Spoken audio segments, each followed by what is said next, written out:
নমস্কার, আমি পারমিতার পাকঘরে আপনাদের সবাইকে স্বাগত। এখানে আমি একটা বাটি এনেছি। বাটির মধ্যে আমি দিচ্ছি কিছুটা ধোসার ব্যাটার।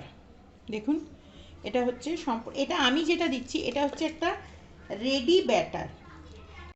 আমি যেটা ব্যবহার করছি দেখুন, এটা একটা রেডিমেড ব্যাটার। আপনারা দেখতে পাবেন আমি যে লিঙ্কটা দেবো সেখানে কি করে বানাতে হয় এই ব্যাটারটা। এরকম ব্যাটারের রেসিপি অলরেডি আমার কাছে পোস্টেড আছে, আপনারা সেটা দেখে নেবেন লিঙ্কটা ক্লিক করে। এর মধ্যে আমি কেন এটা দিলাম তার কারণ হচ্ছে, আজকে যেটা আমি রেসিপি এনেছি এটা একটা হেলদি অন্য রকমের খুব রেসিপি। এর মধ্যে দেখুন আমি কিছুটা বিটরুটের জুস দিচ্ছি। দেখুন, এই যে আমি কিছুটা বিটরুটের জুস দিয়ে দিলাম, বেশ কিছুটা, এই 3-4 চামচ মতন হবে।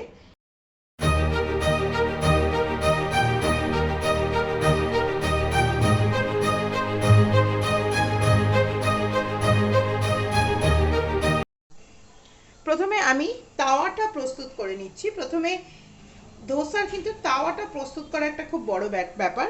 প্রথমে আমি কিছুটা দেশি টেকনিক ইউজ করে পেঁয়াজের মধ্যে দিয়ে, আমি সাদা তেল দিয়ে করছি।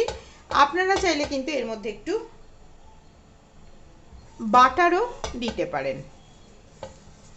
দেখুন, এটা আমি করে নিলাম প্রথম রাউন্ডে। দেখুন কিভাবে বানাচ্ছি। এটা একটু গরম হতে হবে। এটা গরম হয়ে গেছে। এবারে দেখুন এর মধ্যে আমি একটু জল দিচ্ছি। এই যে একটু জল দিলাম, দেওয়ার পরে এটাকে আবার আমি আরেকবার ভালো করে মুছে নেব। এটা হচ্ছে টেম্পারেচারটা কমানো হয়। টেম্পারেচারটা কমালে কি হয়, দোসাটা মোর ক্রিপসি হয়, সেজন্য এটা করা হলো। এবারে আবার আমি আরেকবার দেব। এটা প্রথম রাউন্ড বলে, সেকেন্ড রাউন্ড থেকে যেই দোসাটা উঠে যাবে একটা, সঙ্গে সঙ্গে এর মধ্যে জল দিয়ে প্রথমে একবার টেম্পারেচার কমিয়ে নিয়ে তারপরে তেল ব্রাশ করবেন। এটা হচ্ছে এটার টেকনিক অফ ধোসা বানানো। এবারে আমি এই ধোসার এটা কি করব, যেরকম যে ব্যাটারটা তৈরি আছে সেই ব্যাটারটা আমি এখানে দিয়ে দেবো। কিছু না, যেরকম ধোসার ব্যাটার দেয়, এর মধ্যে কোনো কারিগরি নয়, কিচ্ছু নেই। এটাকে আমি দিয়ে দেব। এটা একটু হতে সময় দিতে হবে। প্রথম ধোসাটা কিন্তু সব সময় একটু ট্রাবল দেয়, কারণ গ্যাসটা যতই তৈরি করেন প্রথম ধোসা কিন্তু একটু তাওয়াটা প্রস্তুত হতে কিন্তু একটু সময় নেয়। দেখুন, এটা যখন তৈরি হচ্ছে এর মধ্যে আমি দিচ্ছি সামান্য একটু বাটার। এই বাটারটা কিন্তু একদম অপশনাল, আপনারা ভালো লাগলে দেবেন, না ভালো লাগলে না দেবেন। দেখুন, এটা আরও কিছুটা, এই যে ওপরে যে এই যে লিকুইড অংশটা আছে এটা কিন্তু পুরোটা ড্রাই হয়ে যেতে হবে।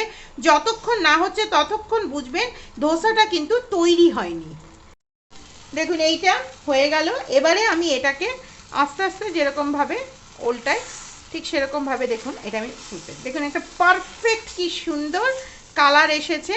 এবারে এটাকে আমি কি করব, আস্তে আস্তে আরেকবার এই দিকে উল্টে দেবো। দিয়ে কি হবে, ভেতরটা কিন্তু ভাজবার চেষ্টা করবেন না কোনো দিন। ভেতরটা কি হবে, অটোমেটিক এটার সাথে কুক হবে। আমি কি করছি, এবারে গ্যাসটাকে বন্ধ করে দিচ্ছি। দেবার পরে এই যে তাওয়ার গরমটা আছে, এই তাওয়ার গরমটার সাথে অটোমেটিক এটা কুক হবে মিনিট 2 মতো। এটা হচ্ছে ধোসার পারফেক্ট ট্রিক অ্যান্ড টিপস। দেখুন, এইটা হয়ে গেল। এবারে আমি এটাকে আস্তে আস্তে যেরকমভাবে ওল্টাই, ঠিক সেরকমভাবে দেখুন এটা আমি দেখুন একটা পারফেক্ট কি সুন্দর কালার এসেছে। এবারে এটাকে আমি কি করব, আস্তে আস্তে আরেকবার এই দিকে উল্টে দেবো। দিয়ে কি হবে, ভেতরটা কিন্তু ভাজবার চেষ্টা করবেন না কোনো দিন। ভেতরটা কি হবে, অটোমেটিক এটার সাথে কুক হবে। আমি কি করছি, এবারে গ্যাসটাকে বন্ধ করে দিচ্ছি। দেবার পরে এই যে তাওয়ার গরমটা আছে, এই তাওয়ার গরমটার সাথে অটোমেটিক এটা কুক হবে মিনিট 2 মতো। এটা হচ্ছে ধোসার পারফেক্ট ট্রিক অ্যান্ড টিপস। এবারে দেখুন এর মধ্যে আমি আবার এই যে ধোসার ব্যাটার, দেখুন একটা পারফেক্ট কালারের ধোসার ব্যাটার আমি দিয়ে দিচ্ছি। এবারে এটাকে আমি আস্তে আস্তে আস্তে আস্তে যেরকম ধোসার শেপ নেবে, আস্তে আস্তে আমি সেই ধোসার শেপে, দেখুন এই ধোসাটা দেখুন একদম পারফেক্ট। আস্তে আস্তে আস্তে আস্তে ওই শেপটা কিন্তু নিয়ে নেবে। দেখুন এই যে একটু এইভাবে, এই দেখুন একটা সুন্দর ধোসার শেপ কিন্তু এই যে এইভাবে আস্তে আস্তে নিয়ে নিল। এবার এটা অ্যাজ ইট ইজ যেভাবে আমি আগেরটা বানালাম একটু বাটার দিয়ে, বা এটা যদি আপনারা বাটার দিতে নাও চান, তাহলে এটা যখন তৈরি হবে একটুখানি সময় হবে, তারপরে একটু এরকম ধার দিয়ে তেল দিয়ে দিতে হবে, আর এই মাঝখানগুলোতে একটু তেল দিয়ে দেবেন। একটা পারফেক্ট ধোসা কিন্তু তৈরি হয়ে যাবে। ওপরটা যতক্ষণ না ড্রাই হবে ততক্ষণ জানবেন ধোসা কিন্তু তৈরি হয়নি। এবারে এটাকেও জাস্ট ফোল্ড করে দিচ্ছি। দেখুন এই ধোসাটা দেখুন একদম পারফেক্ট তৈরি হলো। আমি বলছিলাম ক্রিস্পি, কারণ সেকেন্ড ধোসা থেকে কিন্তু ধোসা একদম পারফেক্ট তৈরি হতে থাকে। আসুন এটাকে আমি এবারে প্লেটিং করে নিই।